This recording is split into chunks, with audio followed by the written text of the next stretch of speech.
அனைவருக்கும் வணக்கம் மக்களே. வணக்கம். சற்று முன் கிடைத்திருக்கக்கூடிய ஒரு மிக மிக முக்கியமான செய்தி ஒன்று வெளியாகியுள்ளது.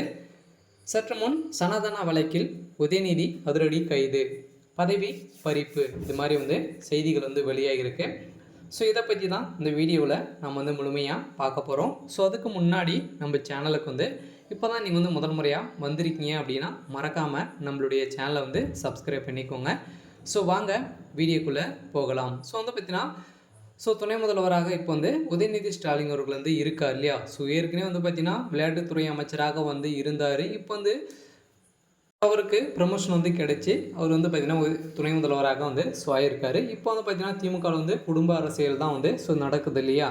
ஸோ இதன் அடிப்படையில் ஏற்கனவே பார்த்தீங்கன்னா ஒரு சனாதன மாநாட்டில் பார்த்தீங்கன்னா சனாதனத்தை குறித்து தரைக்குறைவாக பேசிய உதயநிதி ஸ்டாலின், ராசா அவர்கள், சேகர்பாபு மூணுவருமே ஏற்கனவே பார்த்தீங்கன்னா இந்தியா முழுவதும் இருக்கக்கூடிய மக்கள் அனைவருமே விமர்சனங்கள் எழுப்பியிருந்தாங்களே.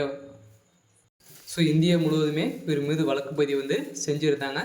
ஸோ அந்த வழக்கு பதிவில் பார்த்தீங்கன்னா நிறைய சர்ச்சைகளை இப்போ பார்த்தீங்கன்னா அந்த வழக்கம் கரன்சியில் தான் இருந்துட்டு வருது இல்லையா. ஸோ அந்த வழக்கம் மீண்டும் தமிழகத்துக்கு ஸோ அவர் மாற்றி இப்போ விசாரணை நடந்துட்டு இருக்கின்ற நிலையில் ஸோ இப்போ பார்த்தீங்கன்னா அதிரடியாக ஆந்திராவில் துணை முதல்வராக இருக்கக்கூடியவர் தான் பவன் கல்யாண். இவர் பார்த்தீங்கன்னா உதயநிதி மீது கடுமையாக விமர்சனங்கள் எழுப்பிட்டு வரார் இல்லையா. ஸோ பார்த்தீங்கன்னா சனாதனத்தை குறித்து பேச உங்களுக்கு தகுதி ஸோ இல்லை அப்படின்ற மாதிரி தான் பார்த்தீங்கன்னா அதிரடியாக பேசி வருகின்ற நிலையில் சனாதனத்து வழக்கில் பார்த்தீங்கன்னா சூடு பிடிக்க ஆரம்பிச்சிருக்கு.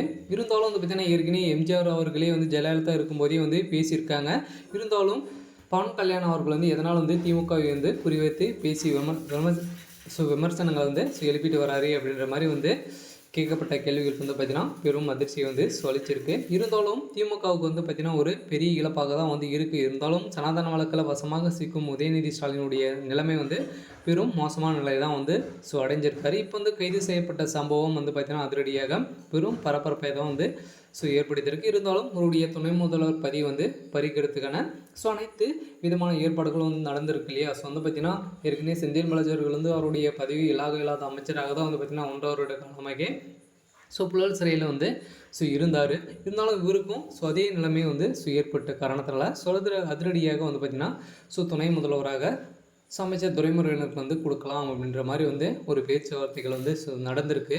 இருந்தாலும் இந்த நிலையில் பவன் கல்யாண் அவர்களை எம்ஜிஆர், ஜெயலலிதா மற்றும் எடப்பாடி பழனிசாமி குறித்து பாராட்டி இருப்பது அரசியலில் பெரும் பரபரப்பை ஏற்படுத்தியிருக்கு. பிரபல நடிகரும் ஆந்திரா மாநிலத்தின் துணை முதல்வராக இருப்பவர் பவன் கல்யாண் திருப்பதி லட்டு தொடர்பாக சமீபத்தில் எழுந்த சர்ச்சைக்காக பவன் கல்யாண் விரதம் இருந்து வழிபாடு நடத்தினார். தொடர்ந்து சனாதன தர்மத்திற்கு எதிராக பேசக்கூடாது என்றும் கூறி வருகின்ற நிலையில் சமீபத்தில் பவன் கல்யாணுக்கு தொலைக்காட்சி மூலமாக அளித்த பேட்டியில் சமூக வலைதளங்களில் வைரலாக வருகின்ற நிலையில் அதிரடியாக சனாதன வழக்கில் சூடுபிடிக்க ஆரம்பிச்சிருக்கு. இருந்தாலும் சனாதன வழக்கில் சிக்கிய உதயநிதிக்கு என்ன நிலைமை நடக்க போகுது அப்படின்றத நான் வெயிட் பண்ணி பார்க்கலாம். இது மாதிரி அரசியல் சார்ந்த நிகழ்வுகளை தெரிஞ்சுக்கணும் அப்படின்னா மறக்காமல் நம்மளுடைய சேனலை சப்ஸ்கிரைப் பண்ணிக்கோங்க. தேங்க்யூ.